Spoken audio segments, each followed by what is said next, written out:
bring your life. We'll help you make the most of it. Introducing 5 Point Valencia, a familiar place, and yet wonderfully different, with a fresh mix of homes, schools, parks, trails, and open space. All tuned to the way people want to live today. Learn more at Valencia.com. Welcome aboard, ladies and gentlemen. Make sure your seatbelts are fastened as we travel the globe for Wiener Schnitzel's hot dogs from around the world. Our first stop is the Aussie dog with horseradish aioli, grilled jalapenos, and onions. Then it's on to the Texas dog with bacon, grilled onions, and tasty barbecue sauce. We end the trip with the Cabo dog, smothered in ooey gooey cheese sauce, spicy jalapenos, and green pepper hot sauce. Enjoy a tour of bold flavors during hot dogs from around the world at Wiener Schnitzel. Hello, everyone, and welcome to the Jeffrey Epstein Show. I'm your host, Bobbycapucci, and this is a morning update.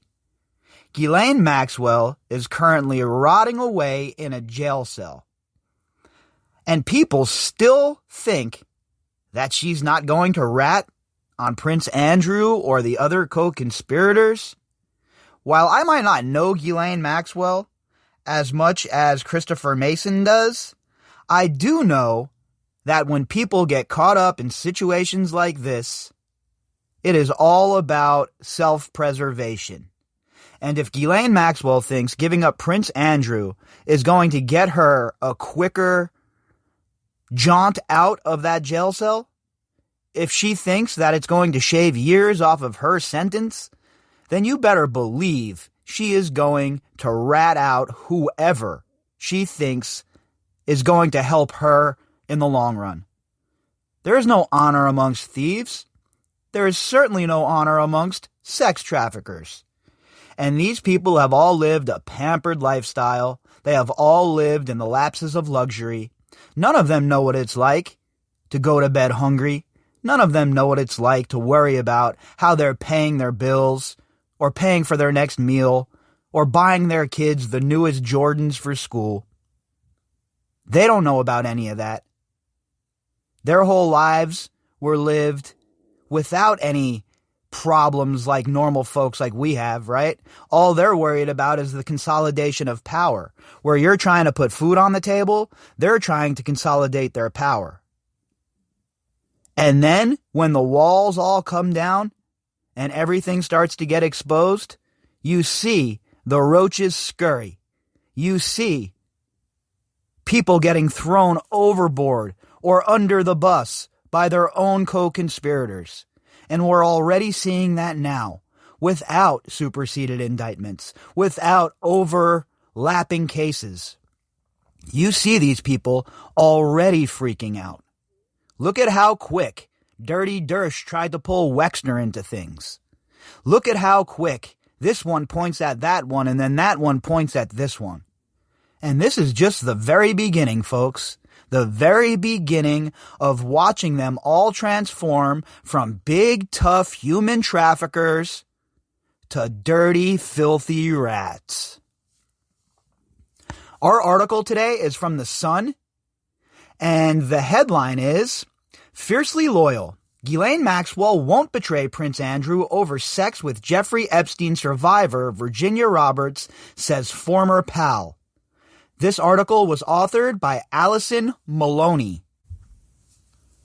While Ghislaine Maxwell languishes in prison awaiting trial over the Jeffrey Epstein sex scandal, the world is wondering what she will reveal about Prince Andrew's alleged liaison with survivor Virginia Roberts.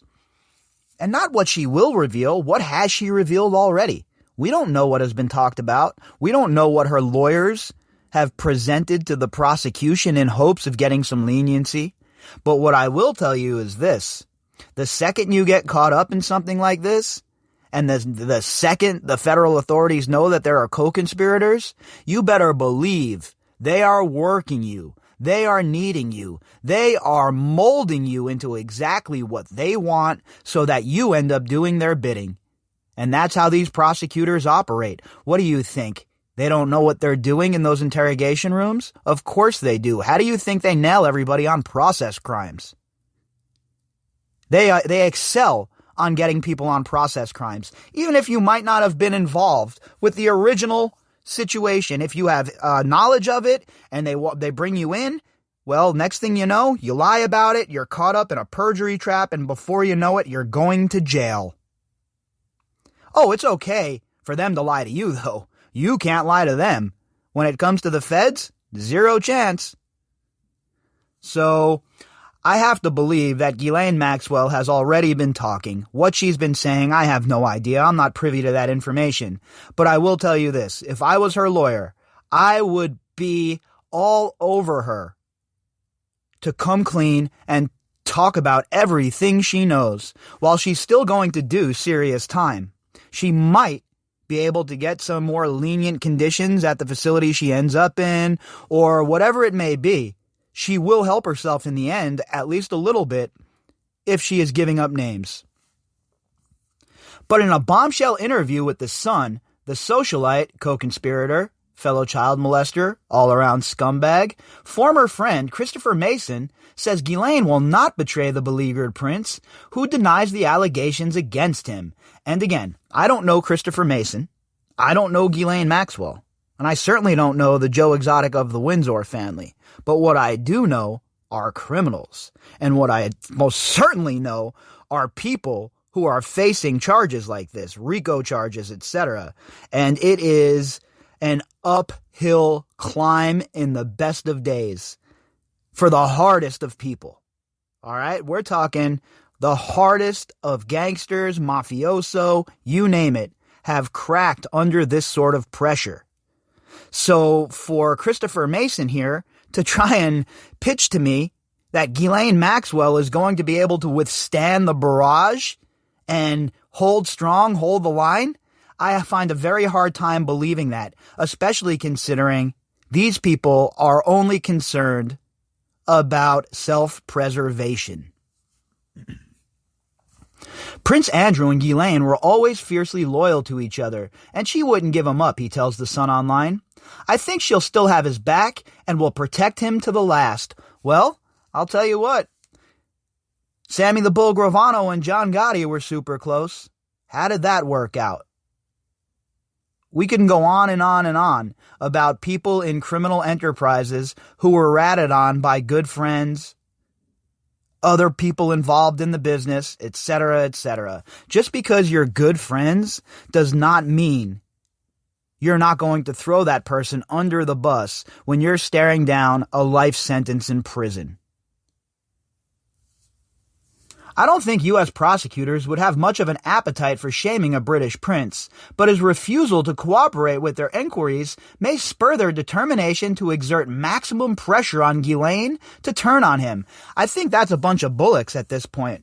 I think that the prosecution in the United States is keenly aware of the scrutiny that they're under in this case, of the pressure that they are now under to turn indictments. We're paying attention now, all right? This isn't something we're just casually checking in on. We are locked in, entrenched, and fully engaged. And the prosecution understands that they are no longer operating outside of the public realm. The public is completely invested in this now, completely involved, and they expect the prosecution to kick down doors, shake bushes, and search behind every single obstacle for anybody who is involved, prince or otherwise. British journalist Christopher, who is based in New York, became a close friend of alleged pimp, co-conspirator, fellow child abuser, Maxwell after they met in 1989, and says her connection to powerful men, including Prince Andrew, meant she was the perfect match for social climber Epstein. Again, look, this Christopher Mason is running the same tired-ass story about Ghislaine Maxwell needing Jeffrey Epstein to help her. That is not the case. She was not some lost lamb who needed a flock, okay? She came to America to meet Jeffrey Epstein with one sole purpose in mind: getting this operation up and running. I am 100% convinced of that. She didn't have to come to find Jeffrey Epstein to help her with money, okay? Plenty of other people, I'm sure, would have stepped in and filled the void. There was a reason that it was Epstein that she ended up with, and there is a reason that they were together operating for so long.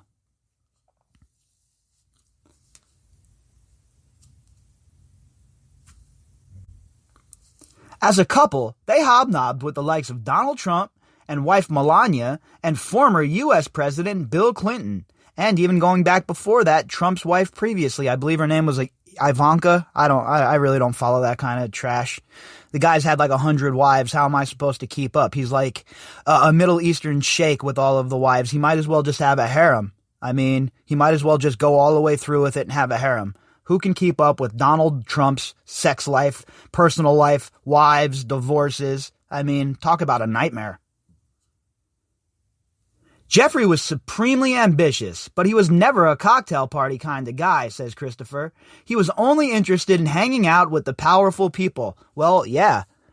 You're not going to blackmail people that aren't powerful, sir. You're not going to compile dossiers on people that aren't in the know, sir.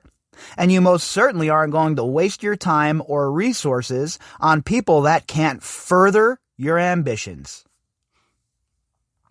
Although he only met Prince Andrew once, Christopher says he was well aware of Maxwell's high dubious friendship with the royal. I met them both on one occasion when they were walking down Madison Avenue, and he told me he was staying at Epstein's vast New York City house, he says.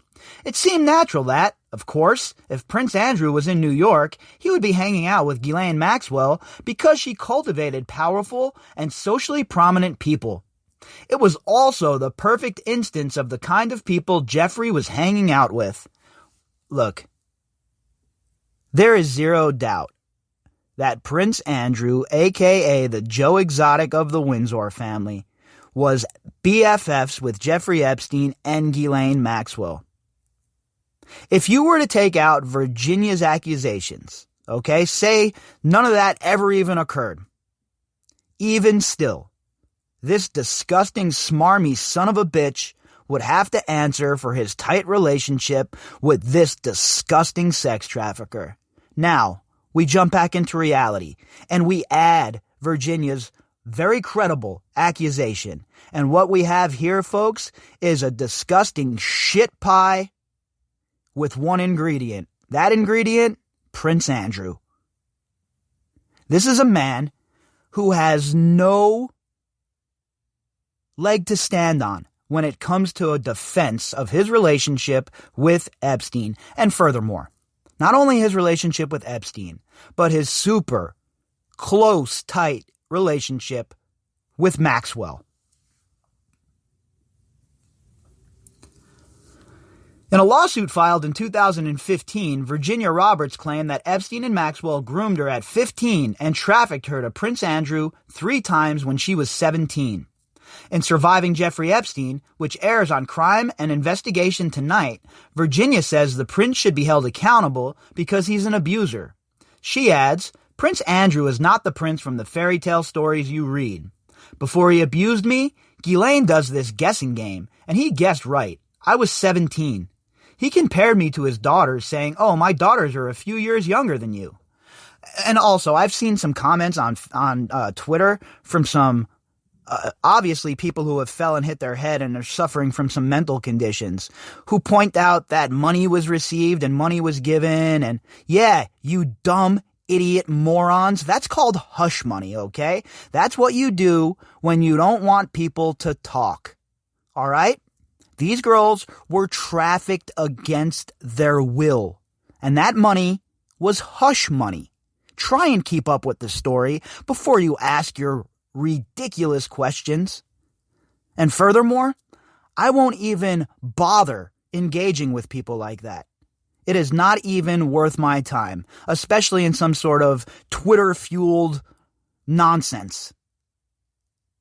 I suggest that nobody engages people like that, to be honest with you. Ignore them and keep it moving, because they obviously have no idea what they're talking about, and they're just wasting time. I don't know about you, but I do not have the time to waste on morons such as that. Model agency boss Lisa Phillips, who spent time at Epstein's houses in New York and the Caribbean island of Little St. James, told The Sun that Virginia had been crying when she told her she had sex with Prince Andrew. Lisa claimed, "She told me Jeffrey told her to go into a bedroom and have sex with Prince Andrew. She said Prince Andrew had sex with her and then left the room. I think she was confused by Jeffrey, manipulated by him. She felt like she had to do it." Again, this is a young girl, 16, 17, being manipulated by people who understood the psychology of grooming and procuring young girls. They made them feel like this was a normal part of life, that this is how high society behaved. And why would they think any different when all of the members of so-called polite society conducted themselves in the same manner? These are children we're talking about here. Even if you don't think 17 or 18 is a child, we are talking about young adults who don't have the life lessons lived yet to understand the scope of what they're dealing with. People who are trafficked, for those of you in the back who are a little slow and who can't comprehend what's going on here, people who are trafficked, they can't consent, okay? They're being trafficked against their will.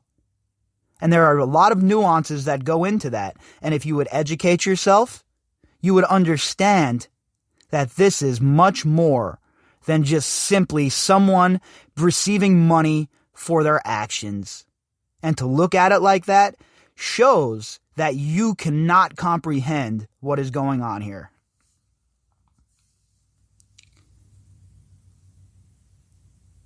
She said she confronted Epstein, who told her, "It's nice to have things on people." There is no suggestion the prince knew of Epstein's demand or was involved in any non-consensual sex, and sources close to him branded the allegation baseless. You know what that's called? Okay? Plausible deniability. Oh, I had no idea how old she was. Jeffrey took care of that. He was the one that provided all of the girls. I mean, really? Is that your defense? I didn't know her age. So that's going to work out for you, huh? Would that work out for a normal person? Me, you, your Uncle Joe, your cousin Steve? No, it would not. Equal justice under the law for all of us. It's not that much of an off-the-wall request, folks, okay? In the same documentary, Christopher reveals Maxwell asked him to write a creepy 40th birthday song about her former lover. Chillingly, she specifically asked for lines about his 24-hour erection and schoolgirl crushes to be included. 24-hour erection? What? I remember watching the commercials. It says after 4 hours, you should seek the help of a medical professional. So this dude has a 24-hour erection on her every day? The whole entire situation was just odd on its face. And even back then, when he's talking about schoolgirl crushes and 24-hour erections, and they're asking you to add this to a song, you don't say, what the f*** is wrong with these people? Are these people on hallucinogenics? Did they go down and see a shaman in South America and get all fired up on Hayakusa? Or what is going on? Because normal people don't live like this. Normal people don't ask for songs like this. The 58-year-old heiress, child abuser, co-conspirator, is now facing charges of sex trafficking and accusations of procuring girls for Epstein, who died in jail after being arrested on pedophile charges in 2019. Last month, it was claimed that Maxwell had kept sex tapes of Epstein's powerful friends with young girls filmed on secret cameras in his houses in New York and Palm Beach and the Caribbean hideaway dubbed Pedo Island. Oh yeah, let's just forget about Zorro Ranch. I guess Zorro Ranch never existed. I guess nobody was ever abused out at Zorro Ranch. I guess that there were no cameras there. What in the hell is going on? Why is Zorro Ranch being ignored? Why aren't we talking about the abuse that occurred there? Why isn't there a state investigation running concurrently? Now Christopher, who has attended parties at Epstein's homes, claims surveillance cameras were hardwired into the 60 million pound townhouse on New York's East 71st Street that Epstein took over from Victoria's Secret boss Les Wexner. Again, this Christopher Mason guy, look, I'm not saying he was involved in the trafficking, right? I don't know him from here to Cheyenne. But what I will say is this. Another person who was around when this shit was going on, who thought shit was weird and creepy, and as a journalist never decided to dig deeper, go to his editor and say, hey, there's something here, let's dig in. So what were you doing, Christopher Mason, during this whole entire time? I had no idea of secret sex videos at the time because I didn't know of any kind of sexual depravity with regards to Epstein, and certainly not Ghislaine, he says. But I certainly knew at the time that there was a panic room and that there were rooms with security cameras. So video surveillance seemed to be hardwired into that house. Yeah, seemed to be? No, it's a fact. That place was hardwired. Just listen to Maria, listen to Virginia, listen to the other survivors, and listen to the IT techs that were there, the professionals who set up the cameras. All right, we've talked to Mr. Kellogg, we've heard from Mr. Scully. There has been several people who have come forward and corroborated this. During his friendship with Maxwell, Christopher was unaware she was involved in Epstein's sick sex ring, which saw dozens of underage girls tricked into giving the billionaire 150-pound massages before being sexually assaulted. But he reveals that friends missed red flags along the way, recalling a party thrown for her mother Elizabeth at Epstein's palatial New York home in 1992. And this is how they give you little tidbits that they knew without admitting it fully, so they don't have to deal with the blowback of people asking, well, you knew and you did nothing. But these are what they do. They'll give you little tidbits. Oh, there was this one time. Oh, there was this other time. But there was this one time. But I never put the pieces together. Yeah, okay. It was a large party, and Ghislaine invited all of her closest friends, which included me, he says. There was a rumor going around the room that Ghislaine's boyfriend Jeffrey liked schoolgirls, and that Ghislaine made it her business to introduce him to posh schoolgirls from the posher New York schools. Stop. Hit the brakes. This is 1992, okay? There was a rumor going around the room in 1992, according to Christopher Mason. So if that rumor was going around the room, all these other billionaires and shit that were hanging out with him had no idea. They all had no idea what Jeffrey Epstein was, but the people in the living room of Jeffrey Epstein's house, they had an idea. Your story is fugazi, okay? It's garbage. All these rich people, from Trump to Clinton to George Stephanopoulos to Woody Allen, you name it. All of these sons of bitches that were hanging out with Jeffrey Epstein are absolutely caught red-handed, folks. And we keep getting more and more information that points to the fact that everybody knew what was going on and nobody stepped in. Jeffrey Epstein liked posh schoolgirls, and Maxwell made it her business to introduce him to schoolgirls from posher New York schools. You knew that, and you didn't do shit about it. You didn't write an article about it. You didn't go to your editor about it. You didn't take it upon yourself to do your job as a journalist and dig in. What are you scared of? It just seemed really odd and kind of unsavory, but it also seemed relatively innocent, like a naughty interest. Schoolgirls is a naughty interest? No, it's not a naughty interest, okay? There wasn't a sense at the time of there being anything sordid, and certainly no sense of sexual depravity. Of course it sounds revolting now. So going after schoolgirls, posh schoolgirls from New York schools, the upper crust schools, that's not gross. There's nothing wrong with that. There's no hint of sexual depravity there. Maybe Christopher Mason needs to be looked at a little bit deeper, because I don't know what to say about all of this shit here. Christopher had known Ghislaine Maxwell for 2 years when she moved to New York in January 1991 to run the Daily News, which had been bought by her media mogul father, Robert Maxwell. But 10 months later, her privileged lifestyle came crashing down when her father's body was found floating in the Atlantic Ocean close to his luxury yacht named Lady Ghislaine after his daughter. Her father was so corrupt, her father was so disgusting, and so poisoned inside and out that even the sharks and other oceanic life didn't want to eat this guy. They found his body. Think about that. It's a free meal floating around the ocean. No sharks want to eat him. They didn't want to get sick. They know that agita is on the menu if they eat this scumbag. The family's troubles grew when it was revealed that Maxwell had stolen millions from his employees' pension fund, and Ghislaine's two brothers, Kevin and Ian, were arrested on fraud charges. Although they were later acquitted. Of course they were. People like that don't do real time, especially over in England back in those days. I mean, forget it. If you're part of the upper crust of society, you're golden. The scandal and the loss of the family fortune left her utterly dejected and living in a tiny one-bed rented flat, says Christopher. Oh, the humanity. Oh, you lost your millions and millions of pounds of money. You got to live in a one-bedroom flat. Oh, how terrible. But the spring of 1992, when she began dating Epstein, things had completely turned around. You mean when she was sent into Epstein's sphere so that they can get their operation up and running? Dating, please. I don't buy any of that shit. Suddenly, she's looking supremely confident, talking about this guy she's dating, traveling by private jet, radiating success and confidence, says Christopher. Some people have questioned whether there was a romance between them, but I got the strong impression that it was genuine, and that it quickly morphed into her working for him. Nope, I don't believe in the romance angle. I don't think that ever occurred. I believe that Epstein was always an asset, and I believe that Maxwell, in the beginning, was his handler. That is what I believe. One evening, we were going out to a party together, and she asked me to meet her at Jeffrey's offices in a very grand building in Madison Avenue.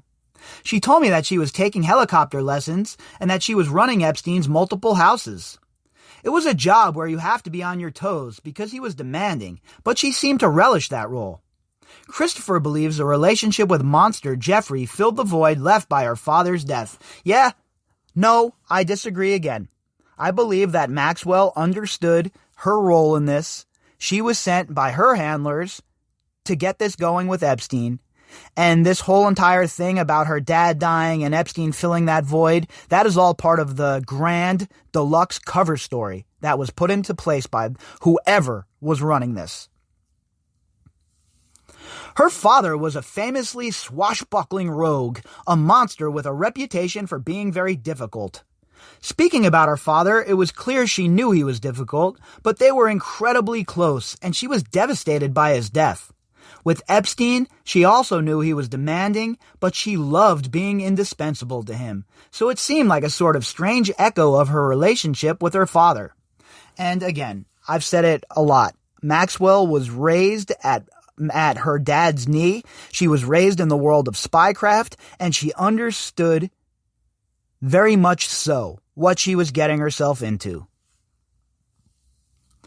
As the relationship progressed, it's alleged that Maxwell took over more than the housekeeping, helping him to run a pyramid scheme of sex trafficking where abuse victims groomed their own friends for an extra $200 at a time. As well as recruiting underage girls, some survivors, including Virginia Roberts, who was trafficked at 15, claim that Maxwell took part in the sexual assault herself. And we know that that's from several different girls, not just Virginia, right? That's not just a Virginia claim. Several girls have said the same thing. Christopher says the allegations against her of enabling and taking part in Epstein's molestation of young women are truly horrendous, and says he believes her former lover's every wish was her command. He's trying to give her cover fire here. Hey, Mason, look, buddy, this isn't going to work. You're not going to provide cover for her. We're not going to believe the woe is me. Ghislaine was roped into some trap here, okay? She needs to take responsibility for her part, and you need to take responsibility for the fact that you were hanging out around these days too, and obviously, people were talking about the rumor while you were sitting in that room in 92, and you did nothing either. So, stop trying to give your friend cover here and take a look in the mirror. Ghislaine once met a friend of mine to discuss decorating Jeffrey's townhouse, he recalls. They were in the middle of a conversation in a fashionable restaurant when her cell phone rang and she said, "Oh my God, it's Jeffrey. He's got a cold. He wants me to find him the best chicken soup in New York. I've got to go." She would do anything to please him. Well, yeah, they were partners. She was running him as an asset. She wanted to make sure he continued to do what she wanted. Despite the fact that Epstein and Maxwell's lives were intertwined for a long time, Christopher says she had moved on when she met computer mogul Ted Waite in 2005 and started a 6-year relationship. She helped Epstein plan his ascent in the world of politics and power, says Christopher. But Ghislaine introduced me to Ted Waite, who was handsome and rich, and they seemed to be having a really great time. So I assumed that she had moved on from Jeffrey. What? No, she hadn't. Again, more cover. Maxwell was never moving on from Epstein. They were connected from the time they were introduced as partners until the very end of time. They are connected now. Now, with her luxury and privilege stripped away, Maxwell is facing a long stretch behind bars, her toughest challenge to date. Ghislaine's always been resourceful and resilient, says Christopher, but a long sentence would, I imagine, be soul-destroying for her. Yeah, that's a fact. 100%. And that also goes into the comment I made earlier about how Ghislaine Maxwell is going to rat out whoever she thinks will help her get an easier sentence, point blank, period.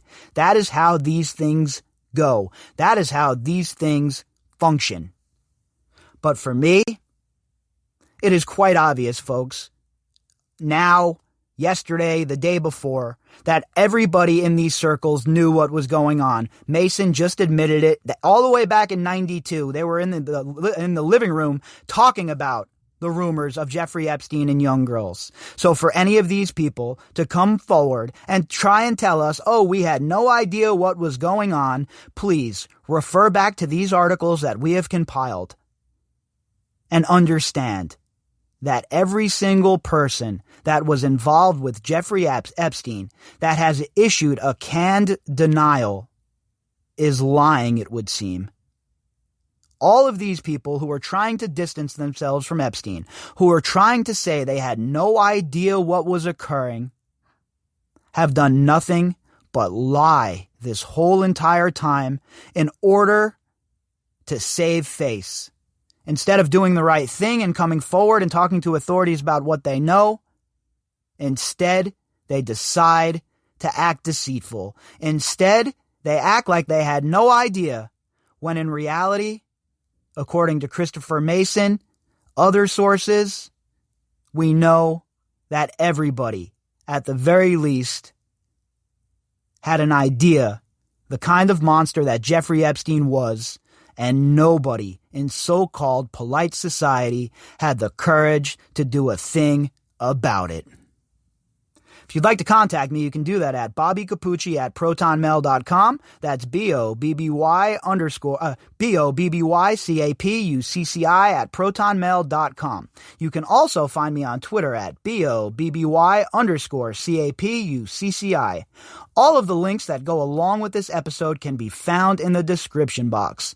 All right, everybody, we'll be back later on. Psst, hey, up here, on the ceiling. It's me, Aruba Instant On, that Wi-Fi 6 ready network you've been hearing about. Blazing fast speeds, performance, check. All the must-haves for home or business. I love the look on people's faces when they set me up. I mean, I practically set myself up, and then kapow! They're off and running. Oh, Instant On, we love you! What? I mean, I hear that sometimes. I'm a well-rounded Wi-Fi network, friend. Experience blazing fast performance for your business. Learn more at ArubaInstantOn.com. 911, what's your emergency? This car, an SUV, it was going across, it went around the barrier, and the train. Oh, God. Ma'am, did a train hit an SUV? Is that what happened? Yes, the train is still going. The train is going, and the car, I can't believe it. You can't judge the speed of an approaching train. That's why the signals are there. Stop. Trains can't. Paid for by NHTSA.